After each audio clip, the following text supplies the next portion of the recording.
Assalamualaikum warahmatullahi wabarakatuh. Berjumpa lagi dengan saya Nurawati, dan di video kali ini saya akan membahas materi tentang Dilutive Securities and Earning per Share. Nah, langsung saja, yang pertama itu adalah sekuritas. Nah, sekuritas ini itu dapat diartikan sebagai surat berharga karena bentuknya itu di dalam selembar kertas atau dokumen, tetapi mempunyai nilai. Kemudian sekuritas dilutif. Nah, sekuritas dilutif ini adalah sekuritas yang berpotensi untuk dikonversi menjadi saham biasa sehingga menjadikan jumlah saham biasa yang beredar itu meningkat dan laba per lembar saham akan menurun.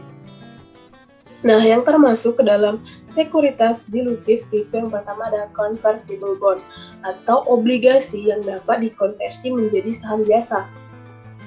Nah, apabila obligasi itu diubah menjadi saham biasa, maka pastilah jumlah saham biasa yang beredar meningkat dan laba per lembar saham akan menurun. Karena untuk menghitung laba per lembar saham, itu pembaginya adalah jumlah saham biasa yang beredar. Kemudian yang kedua ada convertible preference share atau saham istimewa yang punya hak untuk dikonversi menjadi saham biasa. Nah, sama dengan convertible bond tadi, apabila convertible preference share ini diubah menjadi saham biasa, maka akan menyebabkan jumlah saham biasa yang beredar itu meningkat dan laba per lembar sahamnya juga akan menurun. Kemudian yang ketiga ada share option atau waran atau opsi waran. Nah, waran ini adalah suatu sekuritas yang memiliki hak bagi pemegangnya untuk dapat membeli saham perusahaan dengan harga yang lebih murah dari harga pasar.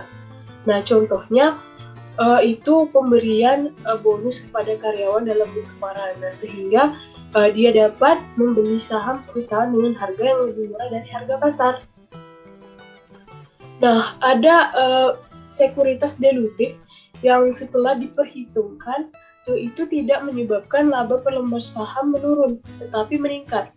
Nah, hal ini karena apabila kita mengkonversi obligasi menjadi saham biasa, otomatis kewajiban untuk membayar beban bunga itu hilang. Dan beban bunga ini itu adalah bagian yang dapat mengurangi pajak. Nah, net income itu mengurangkan laba operasi dikurang dengan pajak, sehingga penghasilan kena pajak akan lebih tinggi dan otomatis laba bersih akan menjadi lebih tinggi. Sehingga yang meningkat bukan hanya pembagiannya saja, tetapi pembilangnya juga meningkat.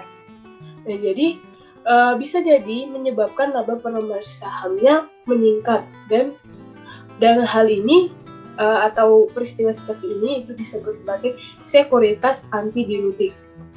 Nah, apa saja sih yang menjadi manfaat bagi perusahaan atau bagi investor ketika menerbitkan convertible bond?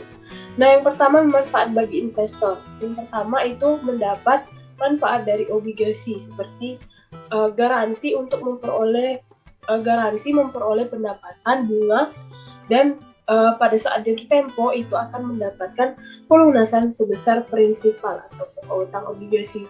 Lalu yang kedua, keistimewaan dapat menukarkan obligasi menjadi saham biasa. Kemudian manfaat bagi perusahaan. Nah, yang pertama, dapat memperoleh dana tanpa berbagi kepemilikan. Lalu yang kedua, memperoleh dana dengan debt financing yang lebih murah.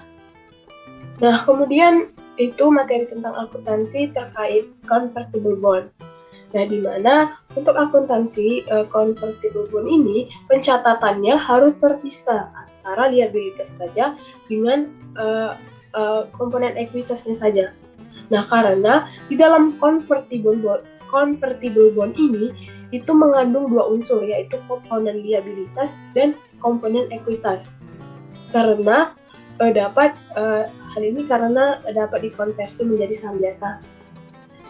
Nah, cara memisahkan pencatatan pada convertible bond itu adalah dengan menggunakan metode with and without. Yang pertama itu yang dilakukan adalah yang pertama tentukan nilai wajar dari convertible bond. Nah, convertible bond ini ada ekuitas dan liabilitas. Lalu kemudian tentukan nilai wajar dari komponen liabilitasnya saja. Nah, dengan cara mempresent value-kan prinsipal atau pokok utang obligasi dan juga mempresent value-kan anuitas bunga yang dibayarkan secara periodik. Lalu yang ketiga, selisih antara nilai wajar dari convertible bond yang isinya ada ekuitas dan liabilitas itu dikurang dengan nilai wajar dari liabilitas saja. Nah, itu akan diakui sebagai ekuitas. Nah, kemudian ada konversi terinduksi. Nah, di mana konversi terinduksi ini itu perusahaan menawarkan kepada investor atau investor yang memiliki convertible bond, convertible preference share dan memiliki waran itu untuk mengkonversi sahamnya mengkonversinya menjadi saham biasa. Nah, di mana perusahaan menawarkannya dengan memberikan iming-iming tambahan kas. Dan tujuannya itu untuk mengurangi beban bunga dan menurunkan rasio debt to equity. Nah, itu saja materi pembahasan saya pada video kali ini.